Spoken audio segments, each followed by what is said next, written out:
आपण बेरीज करताना काय करतो? वस्तू मोजतो, चित्र मोजतो किंवा रेषा ओढून त्या मोजतो आणि त्या मोजून जे उत्तर येईल ते लिहितो. पण आज आपण बेरजेची एक पुढची पद्धत बघणार आहोत.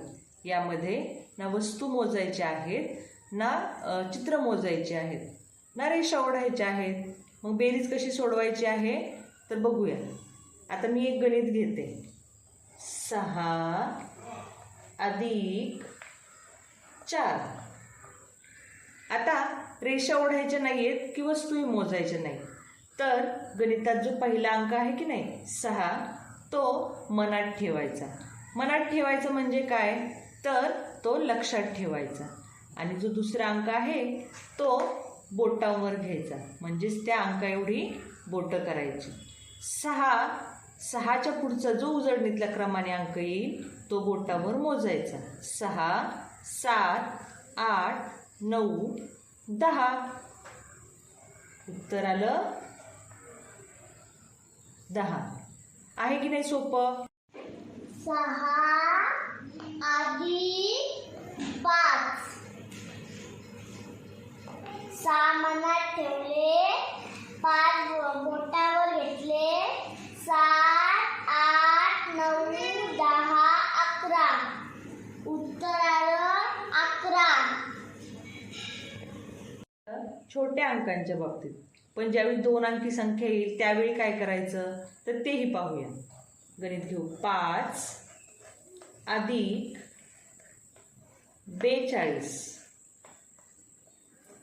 आता अशा वेळी काय करायचं? 5 मनात ठेवले आणि 42 बोटावर घ्यायचे. पण 42 बोटावर घेणं शक्य आहे का तर नाही. पण बेरजेच्या गणितांची एक गंमत असते. याच्यात 5 42 मिळवले, 5 अधिक 42 मिळवले किंवा 42 अधिक 5 मिळवले तरी उत्तर सारखंच येतं. मग अशा वेळी काय करायचं? जी मोठी संख्या आहे ती मनात ठेवायची आणि जी छोटी संख्या आहे ती बोटावर घ्यायची. मग आता इथे 42 मोठे आहेत ते आपण मनात ठेवले आणि 5 बोटावर घेतले. 42च्या पुढचा अंक 43, 44, 45, 46, 47. आलं आपलं उत्तर. उत्तर आलं 47. 25 अधिक 3. 25 मनात ठेवले आणि 3 बोटावर. 26, 27, 28. उत्तर आला 28. आता ज्यावेळी दोन्ही संख्या ह्या 2 अंकी असतील अशा वेळी काय करायचं तर त्याची उभी मांडणी करून घ्यायची. आता इथं गणित आहे 25 अधिक 30. तर ते उभ्या मांडणीत आपण मांडूया. पहिल्यांदा 25, 5 एकक 2 दशक अधिक 30 मध्ये 0 एकक 3 दशक. आता 5 मनात ठेवले, हे 0 बोटं केली म्हणजे 5 आहे तसेच राहणार. इकडे 2 मनात ठेवले, 3 बोटं केली, 2च्या पुढे 3, 4, 5. अगदी कमी वेळामध्ये आपलं उत्तर आलं 55. आधी 20 ठेवले मनात आणि 5 घेतले बोटावर. 21, 22, 23, 24, 25. उत्तर आलं 25.